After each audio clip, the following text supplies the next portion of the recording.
요한복음 12장 1절에서 8절입니다.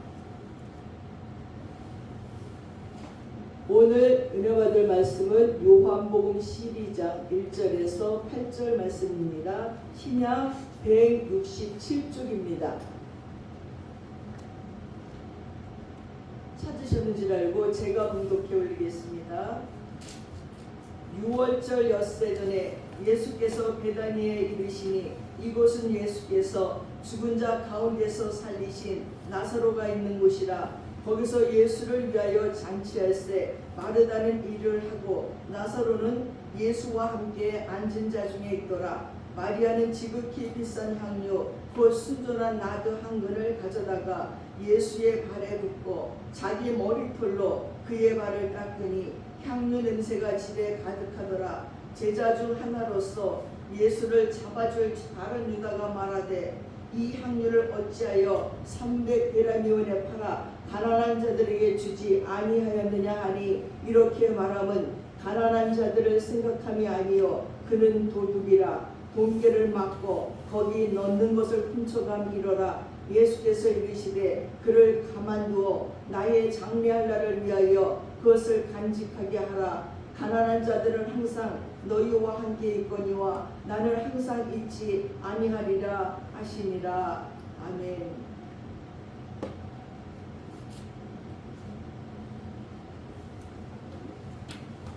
(2050년) 새해에 들어서면서 정말 장례를 많이 치르게 되었습니다. 사랑하는 저의 모친의 장례를 시작해서 여러 사랑하는 성도님들의 장례를 치렀습니다. 장례를 치르면서 깨달아진 것은 준비된 장례를 치른다는 것은 쉽지 않다는 것을 느꼈습니다. 고인의 마지막 임종을 미리 알고 있는 것도 아니고 모두가 갑자기 임종을 맞게 되니 당황할 수밖에 없습니다. 급하게 병원에 모시고 가게 되고 또한 중환자실로 들어가게 되고 의식을 잃은 고인 앞에 저희들은 어쩔 줄 모르다가 마지막 임종도 보지 못하고 그저 이제 운명하셨습니다, 사망하셨습니다 하는 얘기를 듣게 됩니다. 그러면 우리는 슬퍼할 겨를도 없이 이제 장례 준비를 해야 됩니다. 장례식장을 알아봐야 되고 화장터를 알아봐야 되고 또 고인을 모실 산소나 납골당이나 그딴 것들을 알아보기 시작을 합니다. 또한 친척들과 지인들에게 연락을 해야 되고 오는 손님들의 식사 대접은 어떻게 해야 되고 고인의 또 영정을 어떤 꽃으로 어떤 사진으로 할까도 고민해야 되고 그리고 고인이 입고 갈 옷도 준비해야 됩니다. 이런 등등 뿐만이 아닙니다. 임종예배 그리고 또한 입간예배 발인예배 또 화장터에 가서 예배 또 하간예배 여러 가지 예배들을 드릴 또 목사님들을 선정해야 되는 일도 보통 문제가 아닙니다. 또한 시신을 옮길 때 누가 들을 것인가 몇 분이 들을 것인가 이것도 준비해야 됩니다. 하나부터 10까지 준비해야 되는 게 너무나 많은데 다들 얼떨떨합니다. 전문가들이 와서 이것저것 도와줘도 그 안에 세세한 부분들을 결정할 부분들이 얼마나 많은지 모릅니다. 아마 모든 사람들이 장례를 준비해놓고 당하는 사람은 없을 것이라고 생각을 합니다. 그런데 오늘 우리 예수님께서는 장례를 준비하는 여인이라고 칭찬했습니다. 그리고 주의 복음이 전해지는 곳에 이 여인의 헌신도 전해지리라고 얘기했습니다. 얼마나 복된 여인일까요? 얼마나 영광스러운 여인일까요? 예수님의 장례를 준비하다니. 이런 놀라운 은혜를 받은 사람은 성경 안에 그리고 지금까지 한 명도 없습니다. 이 여인 한 분뿐입니다. 사랑하는 여러분, 오늘은 사순절 4번째 주일입니다. 다음 주일은 5번째 주일이고 그 다음 주일은 6번째 주일로 예루살렘으로 예수님이 입성하시는 종료주일입니다. 그리고 고난주간이 시작되고 그 고난주간 끝이 바로 부활주일입니다. 예수를 믿는 우리들이 가장 기뻐하는 주간 부활주일이 기다리고 있습니다. 예수님은 33년의 생중에 3년의 공생의 활동을 마감하시고 지금 예루살렘을 향하여서 가셨습니다. 때는 이스라엘 사람들이 큰 명절로 지키는 유월절을 앞둔 때였습니다. 예수님은 자신이 유월절의 어린 양으로서의 십자가에서의 희생제물 곧 화목제물이 되셔야 함을 알고 자신의 죽음을 자신의 장례를 알고 예루살렘으로 여행하시며 들어가시고 계십니다.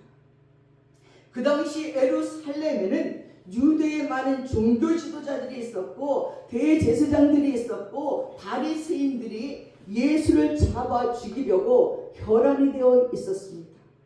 오늘의 복음서의 말씀에는 요한복음 12장 1절부터 이하의 말씀들은 바로 이때 일어났던 한 사건을 말해주고 있습니다. 6월절 엿새 전에 예수님은 예루살렘에 가까운 베단이라는 동네에 자신을 위한 잔치에 참여하고 있었습니다.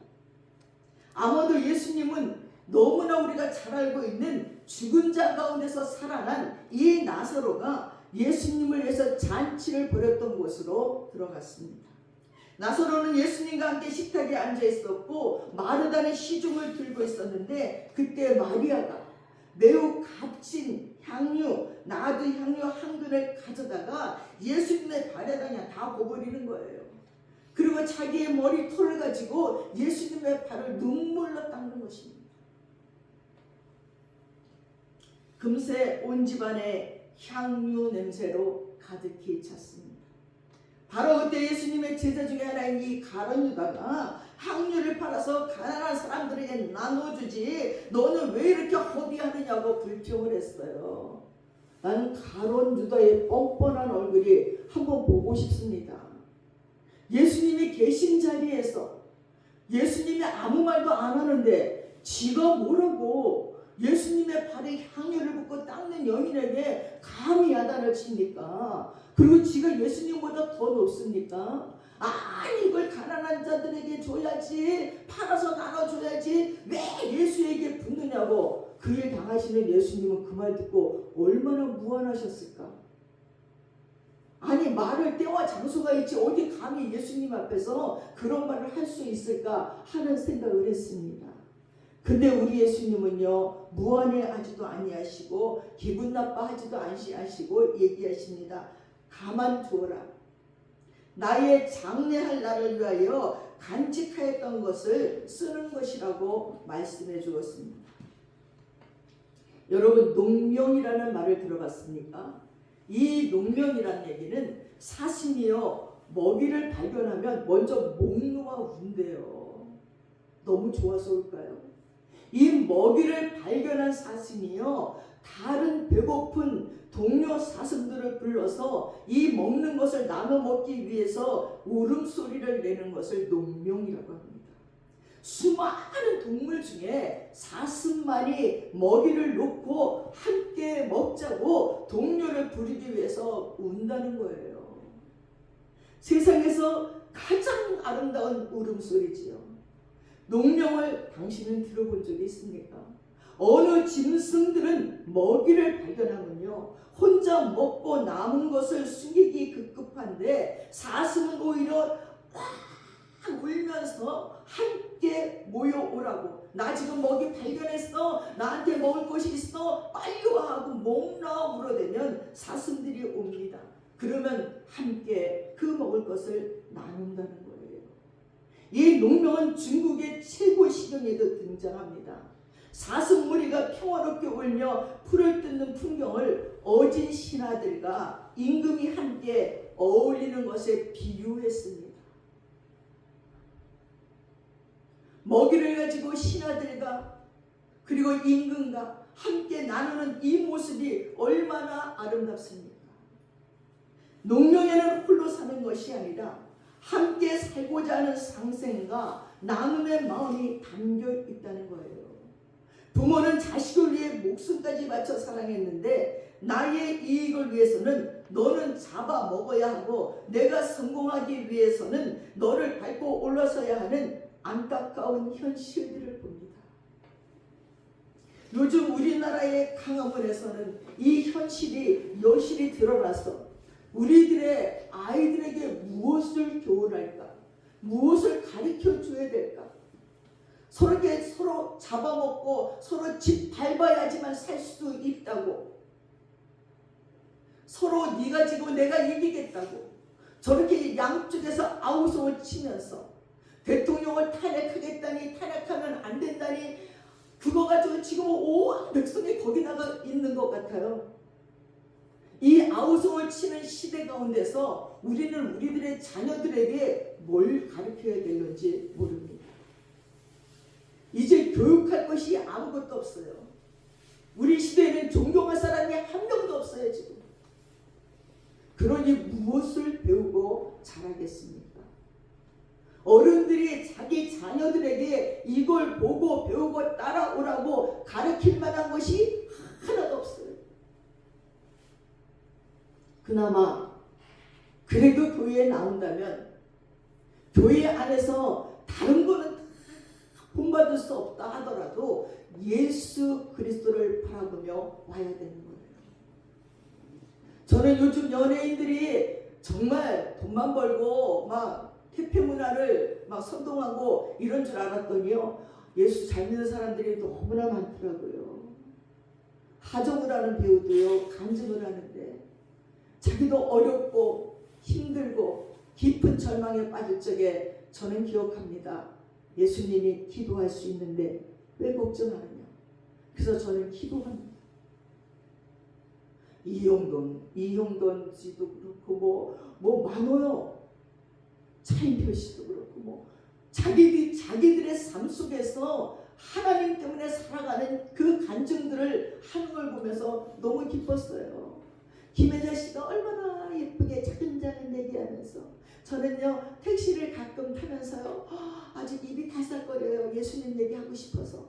그래서 그냥 작은 끙대다가, 그럼 그 사람들이 내가 김혜자인지 아니까 쳐다보고 좋아해요. 그러면 제가 이따가 저요 물어볼 게 있는데요. 그러면 왜요? 물어보세요. 여러분, 저 혹시 예수님 얘기해도 될까요? 그러면 그 기사가 딱 웃는데 하고 싶고 하세요. 그 자기는 가다가 불이 이제 빨간불에 걸리면 그때 막 얘기해야 돼, 예수님 얘기를. 그래서 초록불이 되면 운전하는데 방해될까 가만히 있다가 빨간불이 되면 또 막 얘기한대. 근데 너무 감사한 게 하나님이 빨간불을 그렇게 많이 줘가지고 내릴 때까지 그 기사에게 얘기를 한 다음에 내리게 해줘서 너무 좋아요.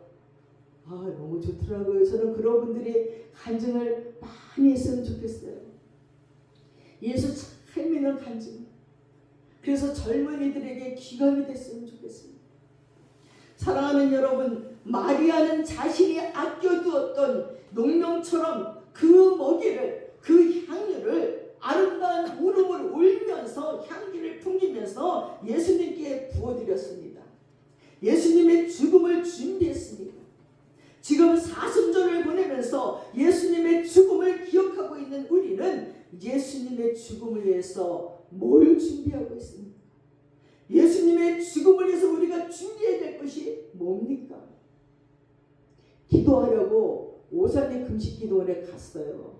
하룻밤 자고 그 다음날 하룻밤 더 잠을 재는데 왠지 싫더라고요. 돈도 비싸고. 밤에 가자, 이틀. 밤에 왔는데, 집에 왔는데 가방이 없어졌어요. 가방을 들고 왔어요. 아니, 덜렁이도 뭐만 들고 왔어요. 아니, 이럴 수가 있어요. 그리고 그 밤에 갈 수도 없고 전화도 어디다 걸 수가 없고 그 다음날은 또 신방을 가야 되고, 마침 신방이 이제 일산 쪽이어서 신방을 왔어요. 신방을 하고 또 기도를 속으로 애간장에 타고, 하나님 제발 가방에 있게 해주세요. 내가 뭘 잘못했는지 용서해 주시고 가방을 주세요. 그랬더니 장로사, 그러게 내가 오늘 밤 하룻밤 더 자고 오자니까 오대더니 가방을 잊어버려서 기어이 하나님이 오게 하시잖아. 아, 맞아. 기도도 다 안 한 주제에 기도도 충분히 못하겠더래. 그 시간이 짧더라고요. 그러니까 뭐 한 번씩은 다 하지만 하나님께 어떤 푹 안겨서 기도하는 그런 느낌같이 기도를 못하고 그냥 이름만 알아서 급하게 이제 기도를 이제 이틀을 한 거죠만. 그리고 왔는데 속으로, 야, 하나님 어쩜 이렇게 철저하시니. 그러면서도 하는 제발 어디 갔긴다 어디다 잊어버렸는지도 모르겠어. 화장실을 갔다가 그 앞에 우물에 걸은 것 같다고 생각하면서 도착을 해서 막 쫓아갔더니 없지요. 그래서 카운터에 가서 혹시 뭐 분식물 들어온 거 있으면 올때 CCTV를 보내는 거야. 아니 제가 CCTV를 언제 근데 가만히 있다. 나 본당에 한번 갔다 오고 본당을 뛰어갔어요. 근데 이 본당에 내가 핸드폰을 뒤에다 이렇게 꽂으려고 요런 자리에 뒤에다 꽂고 가방을 여기다 내놨는데 거기에 그 앉아서 안내하시는 전도사님 여자분이 누가 훔쳐갈까봐 이 가방을 이 의자에 이렇게 놓고 그대로 놓았더라. 열어놓은 채로 그대로 뒀더라고. 얼마나 반가운지. 그리고 다시 그때부터 앉아서 해가 질 때까지 기도하고 오면서 야 기억이 하나님은 마지막 기도까지 다 하라고 이렇게 가방을 여기다 미끼를 드셨구나. 그러면 기도하고 그러고 왔었습니다. 그렇게 우리도 이 사순절을 보내면서 기도라도 준비해야 되는데 이 기도 준비하는 것도 쉽지 않아요. 그 기도를 갈 적에 우리 둘만 가려고 그런 게 아니라 가자는 사람들이 있어서 가려고 그랬는데 요렇게 못 가고 저렇게 못 가고 그냥 우리 둘만 가게 됐습니다. 그래도 그거나마 기도한 것이 얼마나 행복한지 모릅니다. 사순절 이 네 번째 주일에 우리에게 주시는 하나님의 말씀을 통해서 우리가 예수님의 죽음을 어떻게 준비하고 무엇을 준비해야 될 것인가를 생각하면서 은혜를 나누고자 합니다. 먼저 구약의 말씀인 이사야 43장 말씀을 살펴보면요. 이사야는 크게 시대적인 배경이 다른 세 부분을 나누어져 있어요. 그래서 이사야의 저자를 셋으로 나누어 보기도 합니다. 1장부터 39장은 주전 8세기 후반의 유다 왕국 말기에 하나님의 부름을 받은 이사야가 유다 왕국의 멸망에 대해서 하나님의 말씀을 기록한 것이에요. 그리고 40장에서 55장까지는 주전 6세기부터 바벨론 포로기에 쓰여진 것으로 제2 이사야라고 합니다. 하나님께서 이스라엘을 회복시켜 줄 것이라는 것을 전한 말씀이지요. 그리고 56장에서 66장까지는 이스라엘이 회복이 된 이후에 제3 이사야가 귀한 후에 시리에 빠져 있는 사람들에게 희망의 말씀, 하나님이 주시는 희망의 말씀을 전하고 있는 내용입니다. 오늘 본문은 이스라엘 사람들이 바벨론의 포로로 잡혀가서 깊은 시리에 빠져 있을 적에 하나님께서 그들이 바벨론에서 풀려나게 될 것이라는 말씀을 제2의 출애굽의 말씀을 전한 말씀입니다. 이스라엘 사람들이 애굽에서 나올 적에 하나님이 친히 바다에 길을 냈어요. 홍해 바다를 쫙 갈랐습니다. 그리고 거센 물 위에 통로를 쫙 냈어요. 이야, 물 가운데 길을 내신 하나님을 본 이스라엘 백성들은 죽을 때까지 그 장면을 잊을 수 없을 거예요. 그리고 죽을 때까지 하나님을 섬기는 데 있어서 조금도 의심이 없을 것 같이 생각이 듭니다. 근데 아니잖아요. 이제 겨우 출애굽해가지고 그 홍해바다 앞에서 기가 막혔는데 하나님 길을 쭉 내서 그 출애굽 그 홍해바다를 건너자마자 쫓아왔던 그 바벨론의 그 파로의 군사들이 다 물속에 수장돼요. 그때만 미리암이 찬양을 부르고 막 이스라엘 백성들이 찬양을 부르고 그런 그때부터 시작된 이 출애굽의 여정, 가나안에서의 그 가나안에 가기까지의 광야에서의 그들의 삶은 완전 성령 충만해야 되지 않습니까? 그냥 하나님 말씀이라면 껌뻑 죽고 살아야 되는데 아니에요. 계속 불평하고 원망하고 난리가 났어요. 그리고 40년 동안 그냥 못 들어가고 뺑뺑이를 돌고 다 죽어요. 그래서 가나안에 들어가기 전에 1세대들은 다 죽어요. 여호수아 갈렙 빼고. 어떻게 이렇게 밀어낼 수가 있을까 하고 성경을 읽으면서 생각해 보지만 우리들의 모습이 똑같다는 거예요. 하나님이 이 광야의 이스라엘 백성들에게 하신 말씀은 너희는 이전 일을 기억하지 말고 옛적 일을 생각하지 말래요. 왜 그렇게 말씀하셨을까요? 그 이유는 하나님께서 새 일을 행하실 거라는 겁니다. 보라, 내가 새 일을 행하리니 이제 나타날 것이다. 하나님이 행하실 새 일이 뭡니까? 그건 자신이 택한 자들을 마시게 할 것이라는 거예요. 걱정 말라는 거예요. 니네가 보지 못했던 놀라운 기적을 보게 될 것이라고. 그러니 옛적 일을, 이전 일을 기억하지 말아요. 아이고 옛적에 나는 애굽 땅의 종이었어, 노예였어. 그래서 몰래 고기를 훔쳐 먹었어.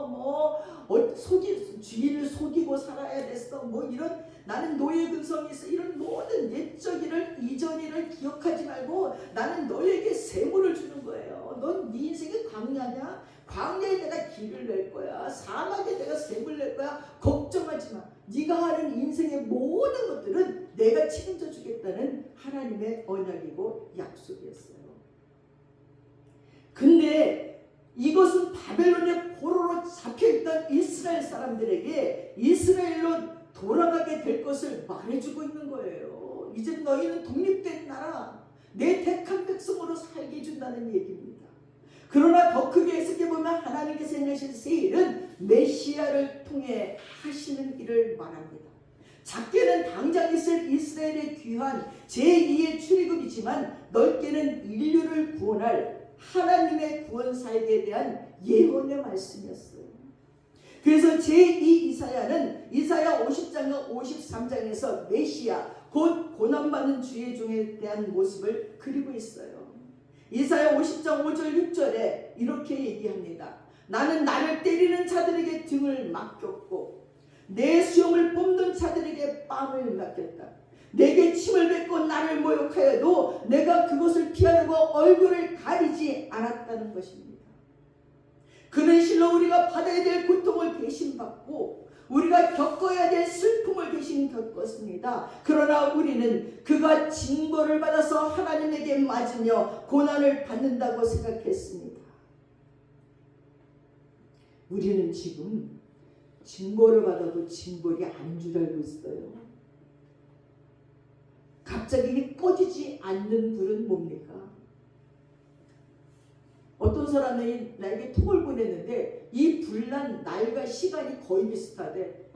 쫙 불이 났는데 그걸 통계를 보니까 시간과 날이 거의 비슷해서 누가 불을 지르지 않았는가 라고도 의심한대요. 그건 모르겠지만 일단 이 불이 꺼지지 않고 계속 이 마른 건조한 날에 계속 불이 붙어요.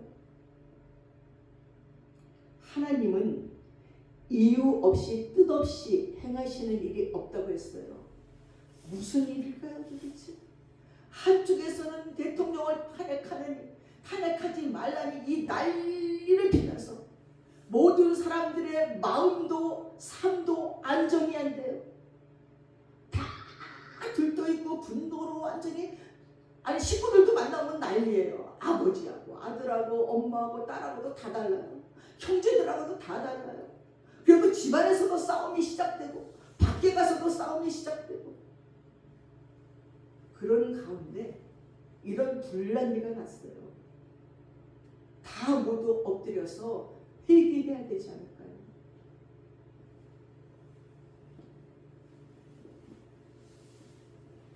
징벌을 받아도 징벌을 받는다고 알지 못한다는 겁니다. 그러나 그가 찔린 것은 우리의 허물 때문이고 그가 상처를 받은 것은 우리의 악함 때문이에요. 그가 징계를 받음으로 우리가 평화를 누리고 그가 매를 맞음으로 우리 병이 나았다고 얘기했습니다. 우리는 모두 양처럼 각기 제 길로 흩어졌지만 주님께서는 우리 모든 죄악을 그에게 지우셨습니다. 그는 굴욕을 당하고 고문을 당하면서도 아무 말 하지 않았어요. 마치 도살장으로 끌려가는 어린 양처럼, 마치 털 깎는 사람 앞에 잠잠한 암양처럼 끌려가기만 할 뿐 아무 말도 하지 않았다고 이사야 53장 4절 7절에 말하고 있습니다. 사랑하는 여러분, 하나님께서 행하실 새 일은 메시아를 보내주시고 그를 고난 가운데서 죽게 하심으로 우리를 살리려 하시는 것입니다. 하나님께서 준비해 두신 이 세일에 함께 하기 위해서 우리는 우리의 옛일을 기억하지 말아야 됩니다. 하나님께서 세일을 행하실 것이니 이전 일, 옛적 일을 기억하지 말라고 하신 것은 무엇을 말합니까? 출애굽에서의 하나님께서는 바벨론에서의 구원을 행하시고 더 나아가 온 인류의 구원을 행하실 것입니다. 구원을 받기 위해서는 옛일을 기억하지 말아야 됩니다. 이스라엘 사람들이 기억하지 말아야 될 이전일 옛적 일이란 죄악으로 점철된 이스라엘의 기나긴 역사를 의미합니다. 그것은 바벨론의 포로로 잡혀가게 된 가장 근본적인 원인이었습니다. 그러나 하나님께서는 이스라엘에게 새 일을 행하리니 더 이상 과거에 집착하지 말고 뒤를 보며 슬퍼하지 말라고 말씀합니다. 하나님이 과거에는 바다의 길을 내셨다면 이제는 광야의 길을 내실 것이고 강야와 사막의 강물을 내어 택한 자들을 마시게 할 것이라고 말씀하십니다. 그렇습니다. 우리가 하나님께서 행하실 새 일을 보려면 죄로 가득 찬 우리의 옛 모습을 기억하지 말아야 된다는 것입니다. 이제 우리는 우리의 모든 죄를 주님께 가져가 다 내려놓고 회개함으로 하나님께서 행하실 새 일이 함께할 수 있게 되기를 바랍니다. 하나님이 새 일을 행하시기 위해서 이 세상에 오신 우리 예수님, 죄로 인하여 광야와 사막의 척박한 땅에서 목말라 죽어가는 사람들을 구원하기 위하여 오신 예수님, 그분이 메시아를 하셔야 할 일은 십자가에서 죽으시는 일이었습니다. 전에 미국에 갔을 적에, 애틀란타에 갔을 적에 총기 사건이 있었어요. 수요 예배 때 저녁에 막 성경 공부를 하는데 한 청년이 들어오는 거예요. 그러니까 목사님은 성경 공부하러 들어오는 줄 알고 반갑게 성도들이 다 맞이했는데 총으로 다 쏴 죽였어요. 너무 정치에 성경 공부하러 왔다가 다 죽었어요. 가족들이 와서 막 통곡을 하고 난리가 났습니다. 그리고 그 청년을 잡아서 재판을 하는데 거기에 유족들이 다 나와서 하는 말이 울면서 우리는 저 청년을 용서합니다.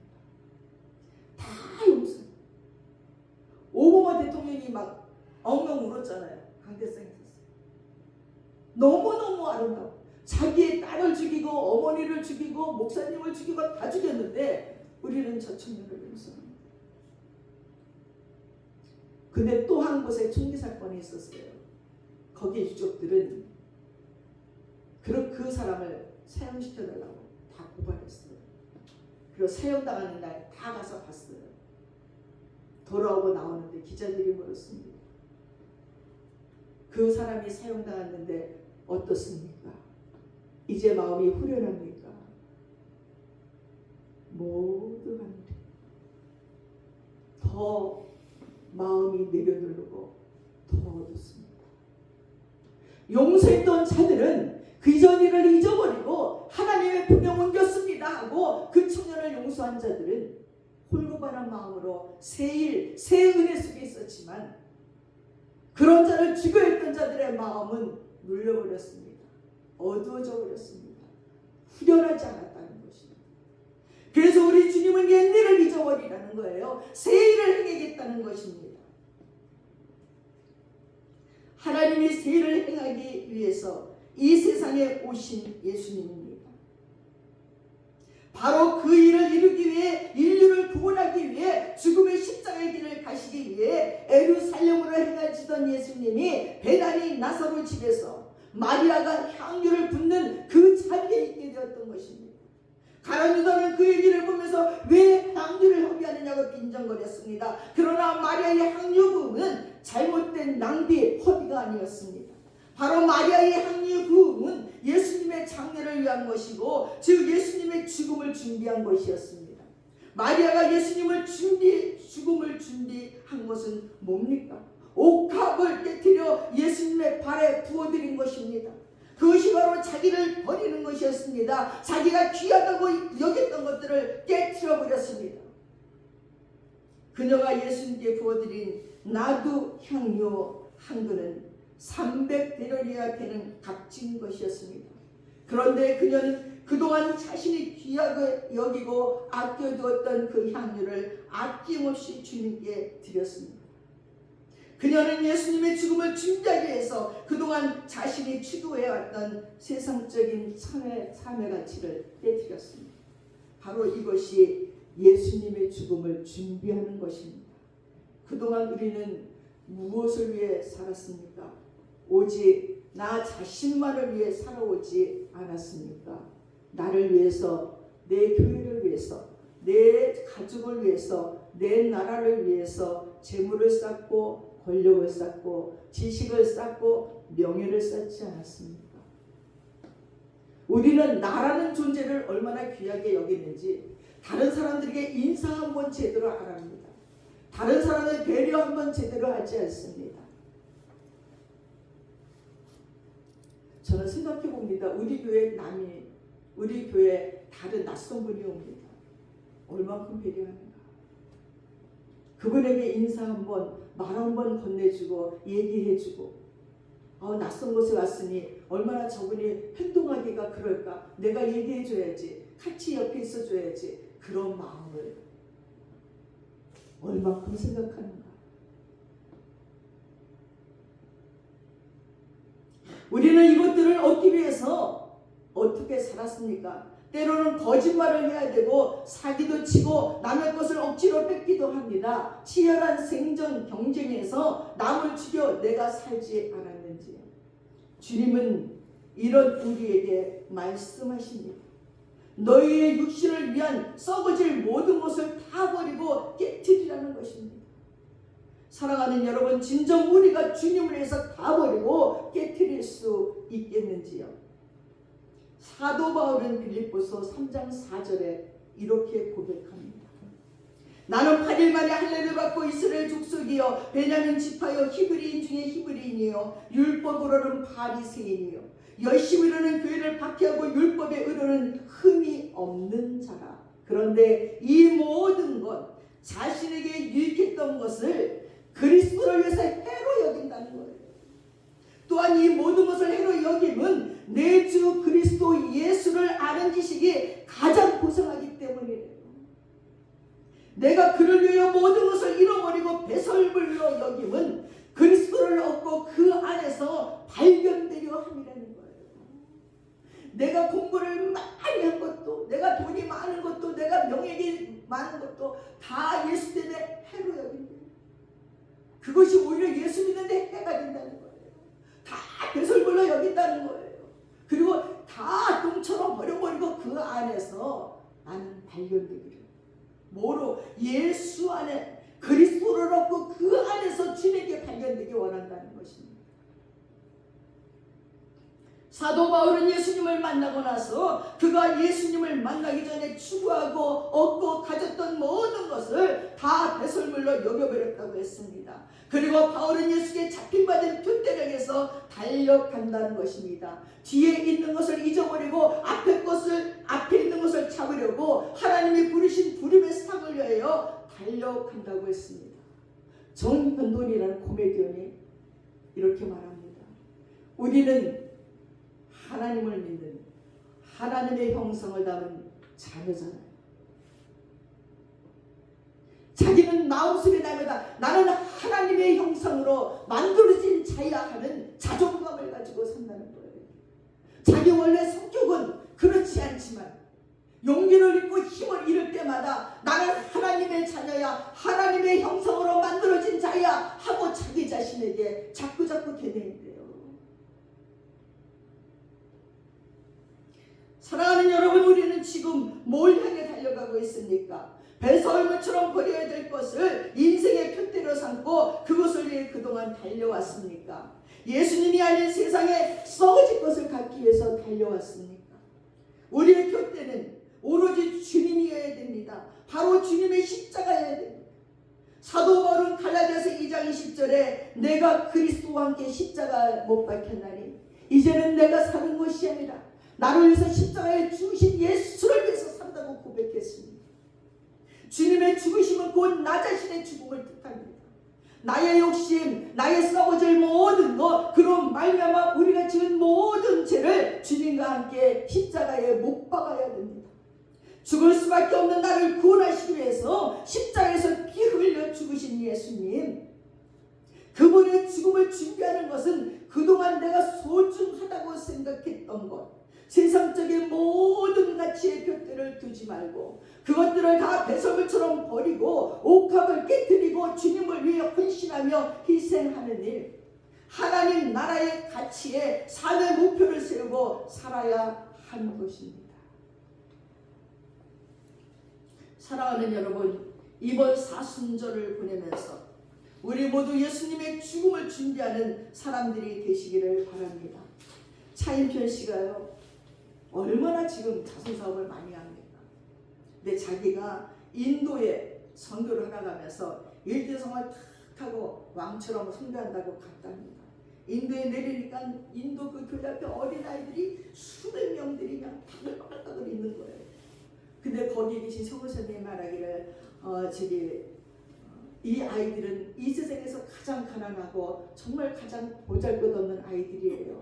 아이들을 안아주면서 따뜻하게 격려해 주세요. 내가 너를 사랑한단다 하고 격려 좀 해주세요. 그러고 있는데, 그래서 이제 다 갔는데 조그만 어린 아이가 자기에게 손을 내미는 거예요. 자기도 모르게 덜 손을 잡았는데 그 아이의 손을 잡는 순간 자기 마음속에, 인표야 잘 왔다. 나는 여기서 너를 기다렸단다. 깜짝 놀랐대. 자기는 수십 년 동안 듣고 싶었고 찾고 싶었던 주님인데 그 주님을 나는 거만 떨면서 무대에서 정신없이 그 주님을 찾아 헤맸는데 일등석 타고 왕처럼 온 이곳에서 보잘것 어린 아이의 손을 잡았는데, 인표야 잘 왔다. 나는 여기서 기다렸단다. 나는 너를 사랑한단다. 완전히 자기가 다 무너지고 엉엉 울면서 자기의 모습을 돌아다보니 얼마나 거만스럽게 거듭을 피우면서 선교 간다면서 하나님의 일을 한다면서 1등석 왕처럼 타고 가서 의시되면서 갔던 자기 모습. 그 아이들을 한 명 한 명 안아주면서 자기의 인생 속에 만나고 싶었던 그 예수를 거기서 만났고, 그리고 그렇게 열심히 봉사하고 열심히 선교지에다가 진짜 수십억을 갖다 주면서 일하는 하나님의 사람이 되었습니다. 사랑하는 여러분, 내가 소중했던 것이 무엇인지 그것을 깨뜨리십시오. 세상적인 일만 추구하고 살던 우리의 모든 죄와 잘못을 주님께 다 내려놓고 더 이상 기억하지 말고 모든 사람을 구원하시고 영혼의 목마름을 해결해 주시는 하나님이 행하실 새일, 하나님의 구원 사역을 바라보며 나가시기 바랍니다. 세상의 모든 것을 배설물로 열기로 주님께서 주신 새로운 삶의 표대를 향해서 달려나갑시다. 그래야 우리 예수님의 죽음이 결코 나와 상관없는 일이 되지 않을 것입니다. 우리 모두 주님의 십자가의 고난과 죽음에 함께 참여해서 주님과 함께 부활의 영광의 자리에 함께 하시는 그런 하나님의 사람들 되시기를 주님의 이름으로 축원합니다. 기도하겠습니다. 사랑하는 아버지 하나님, 세상 장례를 준비하는 것은 너무나 복잡하고 너무나 어렵습니다. 그러나 예수님의 장례를 준비하는 것은 나를 깨뜨리면 됩니다. 내가 귀하다고 여겼던 것, 그것이 재물이든지 그것이 자존심이든지 그것이 나를 내세우는 어떤 것이든지 그것만 깨뜨리고 주님께 가면 됩니다. 하나님, 오늘 깨뜨려야 될 것이 우리의 자존심인지요, 우리가 깨뜨려야 될 것이 열등감인지요, 우리가 깨뜨려야 될 것이 게으름인지요, 우리가 깨뜨려야 될 것이 아버지 나만 아는 이기적인 마음인지요. 하나님, 무엇이 되든지 이 시간에 다 깨뜨리고 이전 일은 옛적 일은 생각하지 아니하고 하나님이 행하실 새 일을 바라보며 나아가는 믿음의 사람들 되도록 우리를 축복해 주시옵소서. 감사드리며 우리 예수님의 이름 받들어 기도드렸사옵나이다. 아멘. 주기도문들이 다 함께 자리에 일어나셔서 539장 드린 후에 주기도문 드리겠습니다.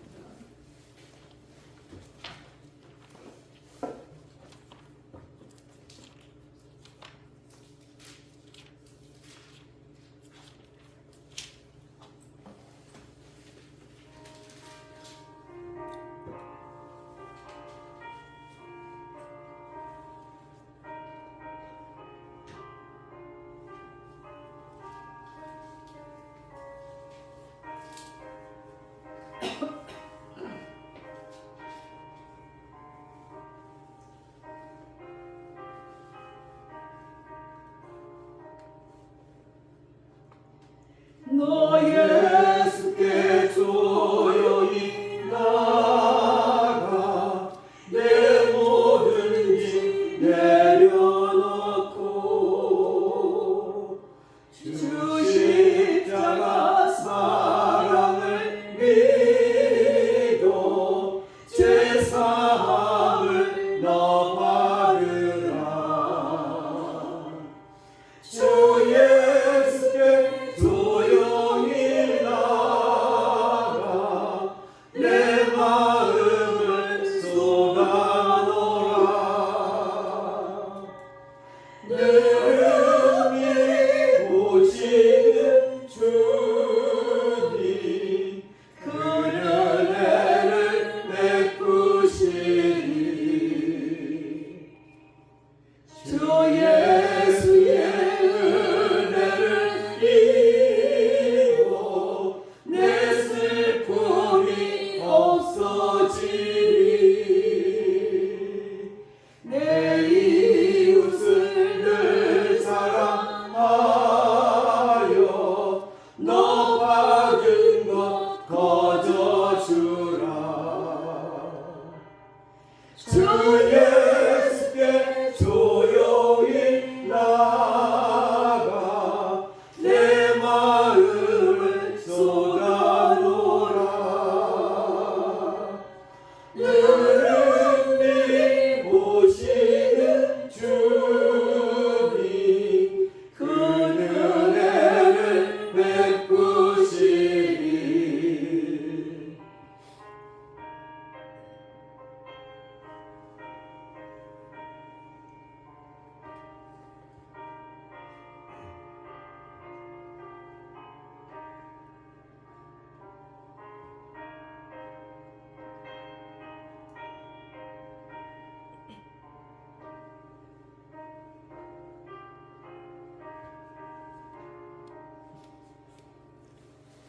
주 예수를 친구로 삼아 늘 내 옆에 모시어라. 그 영원한 생명샘 물에 내 마른 목 죽이어라. 주 예수께 조용히 나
주기도문 하겠습니다.